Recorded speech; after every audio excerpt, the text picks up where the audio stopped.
사랑하는 국민 여러분, 안녕하십니까? 드디어 내일이 제18대 대통령 선거 투표일입니다. 이제 몇 시간만 지나면 역사적 선택의 순간입니다. 내일 여러분의 선택이 앞으로 우리의 5년을 결정합니다. 나아가 10년, 20년 대한민국의 미래를 결정합니다. 우리의 삶, 우리 자식들의 미래까지 결정합니다. 대통령 선거 투표지 한 장의 가치를 돈으로 환산하면 무려 4,500만 원이라고 합니다. 다음 대통령 임기 5년 동안 다루는 예산이 1,800조 원이 넘습니다. 이를 유권자 4천만 명으로 나누면 유권자 1인당 4,500만 원입니다. 그만큼 중요한 일입니다. 투표하는 데 걸리는 시간은 1시간도 되지 않습니다. 그런데 그 1시간이 앞으로의 5년을 좌우합니다. 이 소중한 가치, 이 소중한 시간을 포기했어야 되겠습니까? 독일의 차두리 선수는 아우토반 고속도로를 2시간 넘게 달려서 투표했다고 합니다. 브라질에서는 2,400km를 비행기로 날아가 투표한 분도 계십니다. 항공료가 100만 원 들었다고 합니다. 이제 국내에 있는 우리들 차례입니다. 참여하셔서 바꿔주십시오. 정치를 바꿔야 합니다. 그래서 우리의 삶과 우리나라를 살려내야 합니다. 내 한 표로 대한민국이 살아날 수 있습니다. 존경하는 국민 여러분, 내일 어느 후보를 찍으실지 결정한 분도 있을 겁니다. 아직 고민하고 계신 분도 계실 겁니다. 오늘이 저희 마지막 방송이고 오늘이 투표 전날이니만큼 이번 대통령 선거의 판단 기준은 무엇인지, 왜 문재인을 선택해야 하는지 그 이유를 3가지로 정리해서 말씀드리고자 합니다. 그 첫째는 지난 5년 이명박 정부에 대한 평가입니다.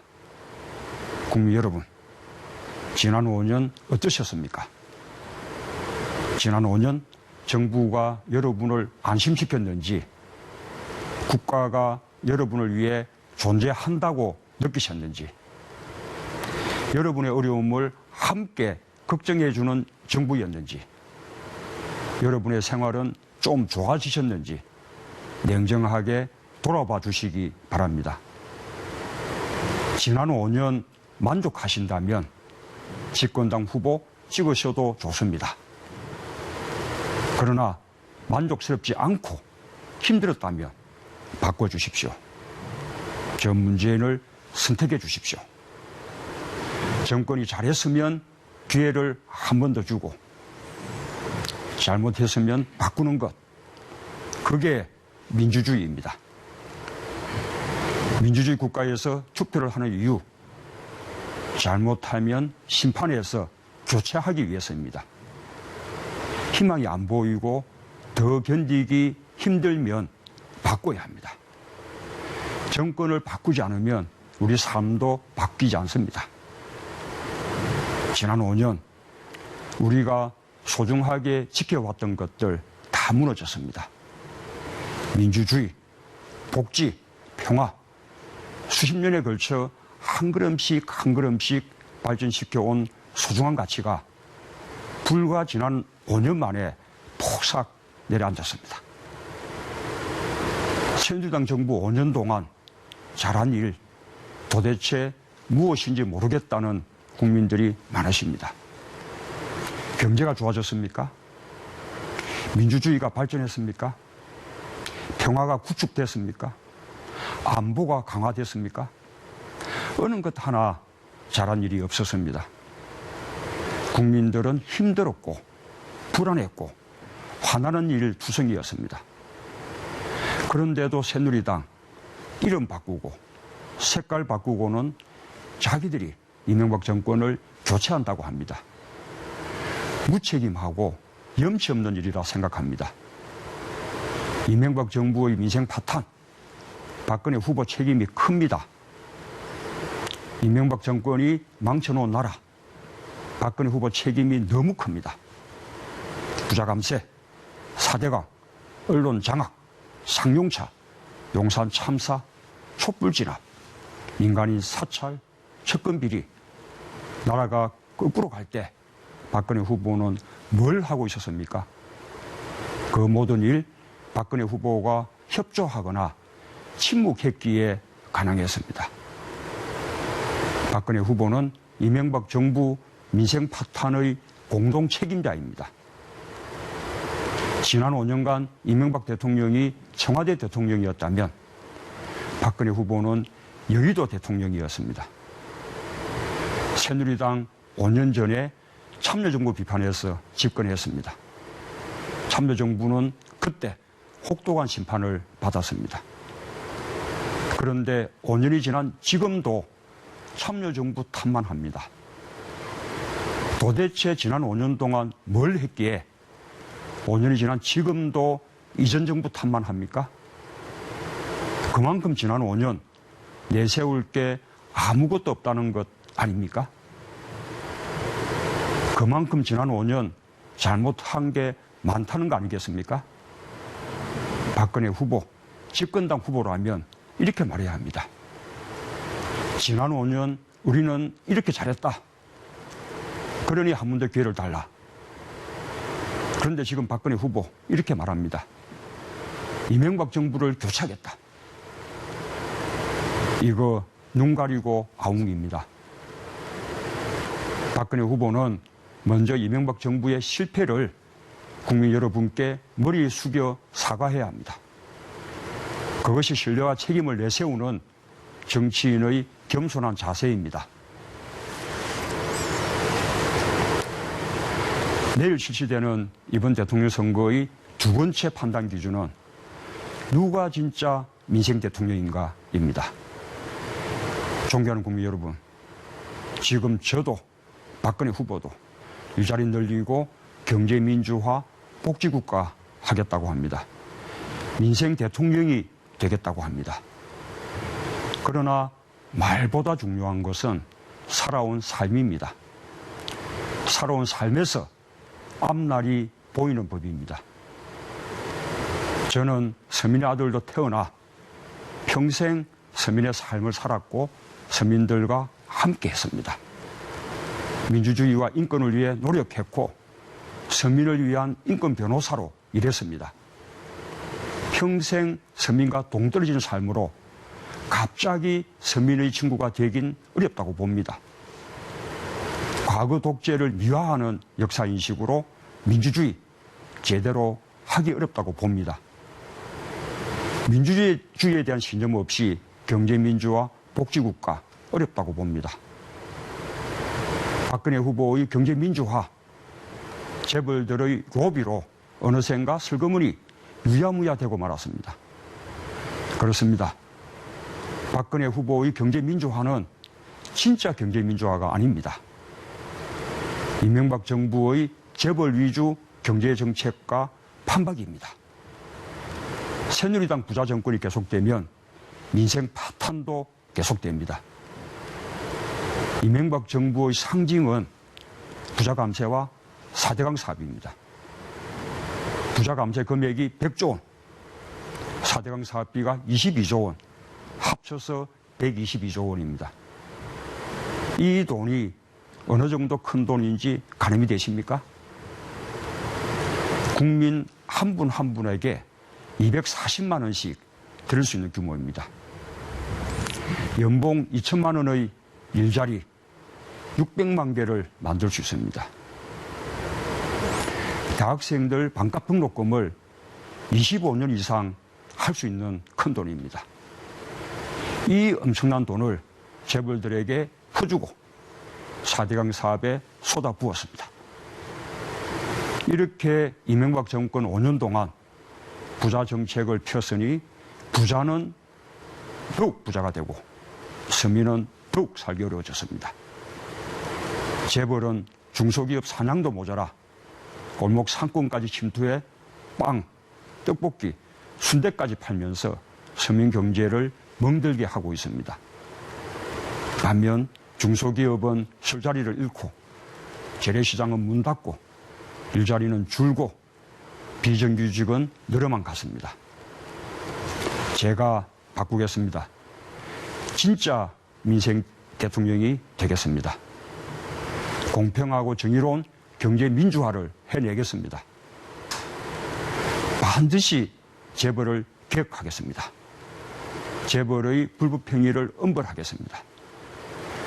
총수 일가의 일감 몰아주기, 부당 내부 거래를 처벌하겠습니다. 골목 상권을 보호하고 중소기업을 육성하겠습니다. 대형마트 입점을 허가제로 바꾸고 기업형 슈퍼에 대한 규제를 강화하겠습니다. 일자리 대통령이 되겠습니다. 정부가 앞장서고 기업과 노동이 협력해서 일자리를 만들고 나누고 지키는 일자리 뉴딜을 하겠습니다. 비정규직 차별 해소에 나서겠습니다. 정규직의 절반 수준인 비정규직의 임금을 올려드리겠습니다. 2017년까지 비정규직 규모를 지금의 절반 이하 수준으로 줄이겠습니다. 최저임금 수준을 단계적으로 인상해서 전체 노동자 평균 임금의 50% 수준까지 올리겠습니다. 필수 생활비 절반 시대를 열겠습니다. 아버지, 어머니들의 생활비, 가계부 걱정을 들어드리겠습니다. 교육비를 줄여드리겠습니다. 무상보육부터 반값 대학 등록금까지 아이 낳고 키우는 비용을 국가가 함께 부담하겠습니다. 의료비를 줄여드리겠습니다. 어떤 질병이든 연간 의료비가 100만 원이 넘지 않도록 100만 원 본인 부담 상한제를 실현하겠습니다. 주거비를 줄여드리겠습니다. 월세를 국가가 보조해드리는 월세 바우처를 지원하겠습니다. 내년부터 당장 시범사업에 착수하겠습니다. 통신비를 줄여드리겠습니다. 기본요금과 가입비를 줄이고 산달말기를 보급하겠습니다. 공용 와이파이를 무상으로 제공하겠습니다. 서민들의 주거 불안을 해결해드리고 주택시장도 정상화하겠습니다. 내년에 서민들의 팔리지 않는 주택 5만 가구를 LH공사가 매입하여 공공임대주택으로 공급하겠습니다. 이를 통해 하우스푸어의 가계부채와 렌트푸어의 높은 전월세 부담을 동시에 들어드리겠습니다. 부동산 가격 안정화에 큰 도움이 되게 하겠습니다. 서민들의 주택구입에 대해서는 취득세를 감면하겠습니다. 전 월세난을 근본적으로 해결하겠습니다.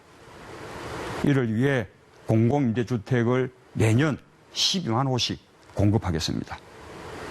저 문재인, 누구나 집 걱정 없이 안심하고 살 수 있는 사회를 만들겠습니다. 내일 실시되는 이번 대통령 선거의 세 번째 판단 기준은 누가 새정치, 새시대를 열 후보인가입니다. 저 문재인 대통령이 되어도 정치를 시작할 때의 초심 그대로 정치 혁신과 새정치를 위해 노력하겠습니다. 먼저 청와대 대통령 시대를 끝내고 광화문 대통령 시대를 열겠습니다. 대통령 집무실을 광화문 정부종합청사로 옮기겠습니다. 구중궁궐 같은 청와대를 나와 국민들 속으로 들어가 늘 소통하고 함께 하겠습니다. 청와대는 더 이상 권부의 상징이 아니라 서울의 대표적인 휴식 공간이 될 것입니다. 제가 꿈꾸는 대통령은 일 마치고 퇴근길에 남정시장에 들러 상인들과 포장마차에서 소주 한잔 할 수 있는 대통령입니다. 대학로에서 연극 한 편 보고 나서 젊은이들과 호프 한잔 하는 대통령입니다. 동네 노인정 가서 어르신들과 막걸리 잔 나누는 이웃 같은 대통령입니다. 국민들 속으로 들어가 국민들과 소통하고 동행하는 대통령, 국민들의 어려움을 경청하고 위로하는 대통령입니다. 이것이 바로 국민이 원하는 새정치요, 수준 높은 민주주의라고 저는 생각합니다. 더 이상 국민 위에 군림하는 대통령, 불통의 대통령은 안 됩니다. 우리 역사가 독재인 유신 시대로 후퇴해서는 안 됩니다. 대통령의 특권도 내려놓겠습니다. 대통령이 권한 밖의 특권을 갖는 일은 하지 않겠습니다. 오로지 헌법과 법률이 정한 권한만을 행사하겠습니다. 이 사건 남용과 부당한 권력 개입은 결코 없도록 하겠습니다.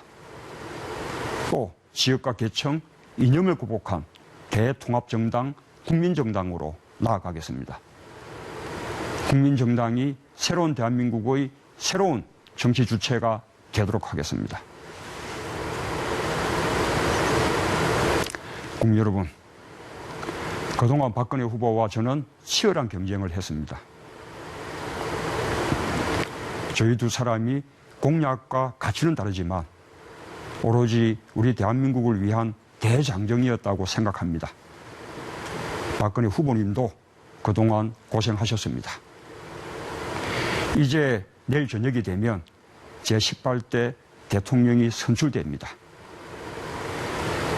이제 누가 대통령으로 선출되든 다시 국민들을 하나로 모으고 대한민국을 하나로 만들어야 합니다. 제가 당선되면 지역과 정당을 뛰어넘는 대통합정부를 구성하겠다는 약속을 이미 드렸습니다. 분열과 갈등, 차별을 극복하고 국민의 힘을 하나로 모아 통합의 정치를 하겠습니다. 정치를 바꾸고 민생을 살리겠습니다. 대한민국을 배려와 협조, 더불어 살아가는 온기가 가득한 곳으로 만들겠습니다. 존경하는 국민 여러분, 이제 날이 밝으면 투표가 시작됩니다. 우리의 투표권, 민주주의를 위해 희생된 많은 분들의 희생으로 만들어낸 권리입니다. 권리를 포기해서는 안 됩니다. 투표하지 않으면 자신이 원하는 세상을 만들 수 없습니다. 투표로 미래를 바꾸십시오. 투표가 일자리입니다. 투표가 민생입니다. 투표가 권력보다 강합니다. 힘을 모아 주십시오. 한 사람 한 사람의 표가 너무 소중합니다. 우리가 간절히 원하는 꿈, 그 꿈을 이룰 수 있도록 내일 꼭 투표해 주시기 바랍니다. 존경하는 국민 여러분, 그동안 열심히 했습니다. 저는 혼신의 힘을 다했습니다. 이제 국민 여러분의 현명한 선택 겸허히 기다리겠습니다. 경청해 주셔서 고맙습니다. 편안한 밤 되시고 안녕히 주무십시오. 감사합니다.